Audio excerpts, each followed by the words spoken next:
Hello students, आज हम लोग देखेंगे यूजी सेमेस्टर 4 का इंग्लिश का ऑनर्स पेपर का सिलेबस। क्योंकि बहुत जल्द आपका यूजी सेमेस्टर 4 का एग्ज़ाम होने वाला है और आप अगर चिंतित हैं कि हमारा इंग्लिश का सिलेबस क्या होगा, तो आप इस चिंता से मुक्त हो जाइए, क्योंकि हम आपके पास 2022 का इंग्लिश का सिलेबस लेकर आए हैं और इस सिलेबस के साथ साथ आपको बताएंगे कि क्वेश्चन कैसा रहता है। तो आपको पता होगा स्टूडेंट्स कि इंग्लिश में हमें जो पेपर पढ़ना है उसको पेपर 401, 402 या 403 कहते हैं। 3 पेपर हमें इंग्लिश में पढ़ना है। इसको कोर 8, 9, 10 भी कहते हैं। 401 को कोर 8 कहते हैं, 402 को कोर 9 कहते हैं और 403 पेपर को इंग्लिश को हम लोग कोर 10 कहते हैं। तो आइए देर न करते हुए हम शुरू करते हैं यूजी सेमेस्टर 4 इंग्लिश कोर का सिलेबस। तो पहला पेपर आप देख रहे होंगे, आपके बाएं साइड में दिखाई दे रहा होगा स्टूडेंट्स अच्छी तरह से। अगर कहीं दिक्कत है तो आप पूछ सकते हैं, कमेंट कर सकते हैं। जहां समझ में नहीं आएगा उसका आपको जवाब दिया जाएगा। तो आप पहला पेपर जो देख रहे हैं स्टूडेंट्स अपने स्क्रीन पर, ये आपका जो है पहला पेपर जो आप देख रहे हैं स्टूडेंट्स 401, यानी इसको हम लोग कोर 8 भी बोल सकते हैं या 401 भी बोल सकते हैं। ठीक है। बुक का नाम है 19th सेंचुरी नॉवल, यानी 19वीं शताब्दी के नॉवल। ये नॉवल कहाँ लिखे गए थे आप जानते होंगे स्टूडेंट्स। अगर आप सेमेस्टर 4 में हैं तो ये इंग्लैंड के नॉवल के इंग्लैंड के बारे में है, इंग्लैंड के नॉवलिस्ट के बारे में है। तो जान लीजिए कि 19th सेंचुरी यानी 1801 से 1900 के बीच में जो नॉवल्स लिखे गए, जो नए नए जो नॉवलिस्ट आए, उनके बारे में इस लेसन में हमें पढ़ना है। तो सबसे पहला लेसन है जेनी ऑस्टिन का प्राइड एंड प्रेजुडिस। ठीक है। इसमें क्या है, इसमें आपको 2 चीज़ पढ़ना है। देखिए, सबसे पहले जेनी ऑस्टिन के बारे में पढ़ना है। किसके बारे में पढ़ना है? जेनी ऑस्टिन के बारे में। ये 19वीं शताब्दी के ओवेन नॉवलिस्ट में से एक है। ठीक है। इसकी कहानी बहुत ज़बरदस्त है। जब आप पढ़ेंगे तो आपको बहुत ज़बरदस्त कहानी मिलेगा। उसके बाद प्राइड एंड प्रेजुडिस में जो हमारा क्वेश्चंस होगा, कैरेक्टर्स होगा, इस कहानी का समरी होगा, इस कहानी का एनालिसिस होगा, ये हमें पढ़ना है। दूसरा है स्टूडेंट्स चार्ल्स डिकन। दूसरा कौन है हमारे? चार्ल्स डिकन के बारे में पढ़ना है, डिकन्स के बारे में पढ़ना है। ठीक है। डेविड कॉपरफील्ड, इनका एक नॉवल है। ठीक है, इसके बारे में पढ़ना है। तीसरा है चार्लोटी ब्रोनेट के बारे में पढ़ना है, जेनी एरी के बारे में। ठीक है, इसके बारे में इसमें दो चीज़ पढ़ना है। इसका नॉवल के बारे में समरी पढ़ाएगा, इसका समरी पढ़ाएगा, एनालिसिस पढ़ाएगा, कैरेक्टर पढ़ाएगा, थीम पढ़ना होगा। और फिर चार्लोटी ब्रोटेन का जो है आपको क्या पढ़ना है? बायोग्राफी। इसके बारे में इसने कौन कौन सा नॉवल लिखा, कब जन्म लिया, किस भाषा में लिखा, कब मरा, इसके जीवन के बारे में, इसके नॉवल में क्या दर्शाता है, ये सब चीज़ इस लेखक के बारे में पढ़ना है, नॉवलिस्ट के बारे में पढ़ना है। और अंतिम में है थॉमस हार्डी। क्या है? Thomas Hardy. ठीक है, इसका पढ़ना है द मेयर ऑफ कैस्टोब्रिज का जिसका नॉवल है, इसके बारे में पढ़ना है। और थॉमस हार्डिस के बारे में पढ़ना है। ठीक है, ये आपको यूनिट 401 पेपर में यानी कोर 8 में पढ़ना है। कोई दिक्कत? अब आपके क्वेश्चंस कैसे आएंगे वो भी आपको मैं दिखा देता हूँ। नीचे लिखा हुआ है, देखिए, 4 long type question to be answer 500 words. कितने वर्ड्स में देने हैं? 4 लंबे क्वेश्चन होंगे जो 15 मार्क्स के होंगे। 61 long type question with alternative from each of the 4 unit will be set. The examine will be required to answer any 4 questions.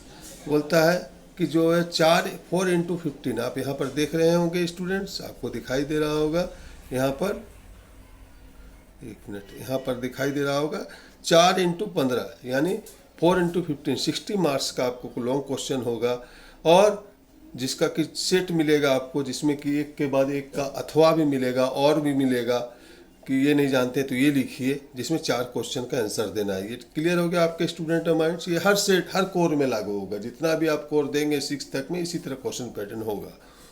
Number 2, answer short answer देना है, ठीक है, जो 250 वर्ड में होना चाहिए। ये 5 मार्क्स का होगा, 2 क्वेश्चन लिखना होगा। ये भी आपके माइंड में क्लियर हो गया।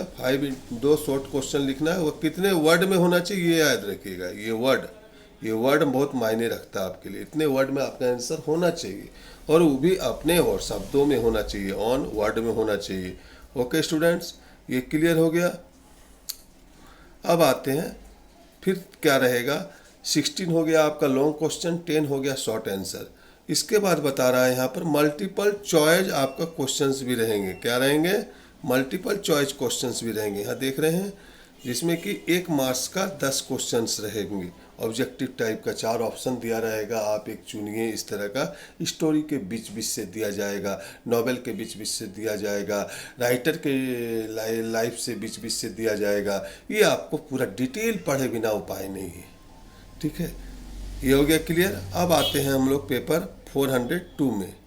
402 में आप देख रहे होंगे यूनिट ई इंग्लिश 402 कोर 9। इसको हम लोग कोर 9 भी कहते हैं, क्योंकि 400 को कोई 402 बोलते हैं, कोई कोर 9 बोलते हैं। इसमें पढ़ना है 12th सेंचुरी पोइट्री।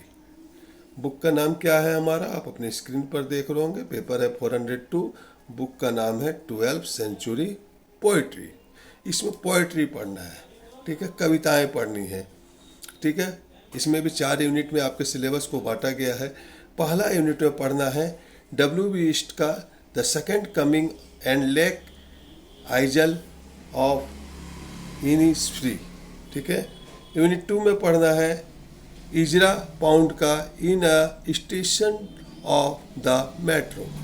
यूनिट 3 में पढ़ना है T.S. एलियट का जनरेशन, ठीक है। जीरोनेटियन, सॉरी जनरेशन नहीं, जेरोनेटियन, ठीक है।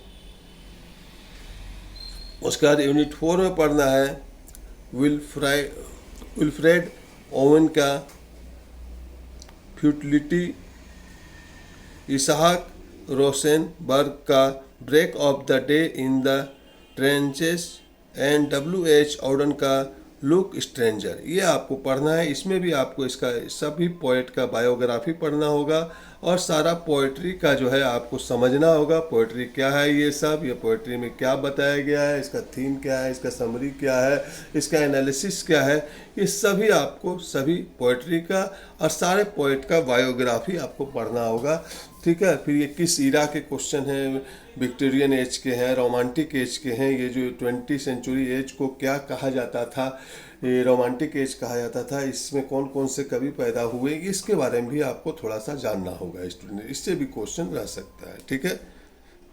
क्लियर? यूनिट 402 कोई दिक्कत आपको तो आप कमेंट करके हमसे आप पूछ सकते हैं।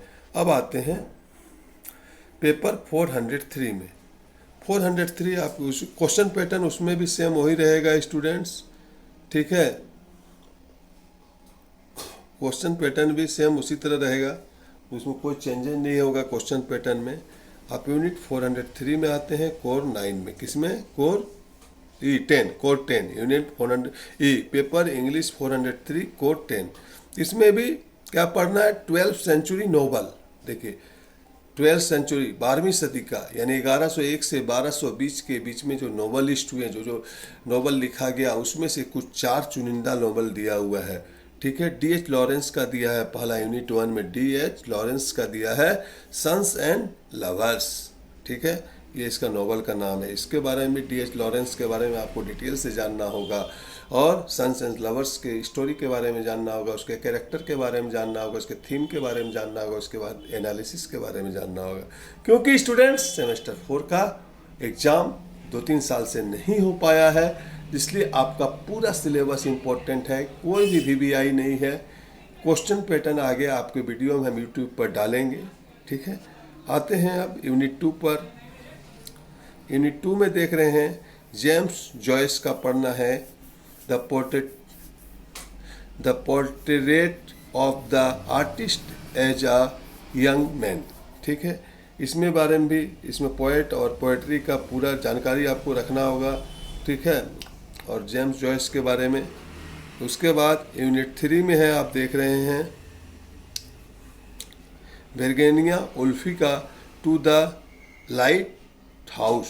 ठीक है, इसके बारे में पढ़ना होगा, इसके बारे में भी बायोग्राफी आपको जानना होगा, इसके बारे में भी, इस पोएम का जो है, इस नॉवेल का जो है, इस नॉवेल का पूरा अर्थ आपको जानना होगा। सॉरी, ऊपर वाले में मैंने पोएम का दिया, इस नॉवेल का पूरा अर्थ जानना होगा, समरी जानना होगा, एनालिसिस जानना होगा, आपका इस पोएम के बारे में क्या विचार है ये भी जानना होगा, इसके अंदर जो मेन कैरेक्टर है उसके कैरेक्टर, उसका क्या रोल है इस नॉवेल में ये भी जानना होगा।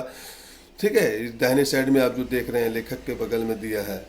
और यूनिट 4 है हमारा लास्ट यूनिट 4 में है E.M. फॉरेस्टर का where angels fear to tread. इसके बारे में, ये इसका नॉवेल का नाम है और ये पोएट के बारे में आपको जानना होगा। अब स्टूडेंट्स, इतना डिटेल में आपको पढ़ना है, आपके कॉलेज में क्लासेस हो रहे हैं, आप जाइए अपने टीचर से संपर्क कीजिए। अगर आप नहीं कर सकते हैं तो SKG ज्ञान ज्योति में इन सारे लेसन्स को डिटेल से पढ़ाया और समझाया जाता है। अगर आप SKG ज्ञान ज्योति में ऑनलाइन क्लास करना चाहते हैं तो इस वीडियो के नीचे रजिस्ट्रेशन लिंक दिया गया है। आप रजिस्ट्रेशन लिंक में क्लिक करके आप रजिस्टर कर क्लास को शुरू कर सकते हैं। और स्टूडेंट्स देखिए, डिटेल में पढ़िएगा तो आपके सपने हैं वह सपने ज़रूर पूरे होंगे, क्योंकि जब आप किसी कंपटीशन में इंटरव्यू देने जाएंगे जॉब के लिए तो उस समय देखिएगा इंग्लिश ऑनर्स है तो उस राइटर के बारे में पूछ देगा आपको, इसका कौन कौन सी किताबें थीं। अब मान लीजिए पूछ दिया गया E.M. फॉरेस्टर के बारे में, जैसे यूनिट 4 में देख रहे हैं E.M. फॉरेस्टर का कौन कौन सा बुक था, इसका जन्म कहाँ हुआ था, ये कहाँ का रहने वाला था, ठीक है, इसका एजुकेशन क्या था, किस चीज़ पर नॉवेल लिखता था। इससे कोई भी क्वेश्चन आपको कंपटीशन के इंटरव्यू में पूछ सकता है। हम नहीं बोल रहे हैं, अगर 100 स्टूडेंट है ज़रूर है कि उसमें से 10 स्टूडेंट इंटरव्यू का सामना करेंगे इंग्लिश के। ठीक है, 90 तो ऐसे ही पार कर देंगे, सिर्फ पास करके ग्रेजुएशन का सर्टिफिकेट लेके गला में घूमेंगे, अगर जो डिटेल में स्टडी नहीं करेंगे। स्टूडेंट्स, अगर ये वीडियो आपको अच्छा लगा तो ज़रूर से ज़रूर इस वीडियो को अपने दोस्तों को, अपने साथियों को शेयर करें और इस चैनल के साथ जुड़े रहें। आपके एग्ज़ाम में ये चैनल आपको काफ़ी हेल्पफुल होगा। और आप ऑनलाइन क्लास चाहते हैं तो रजिस्टर करें। धन्यवाद बहुमूल्य समय देने के लिए।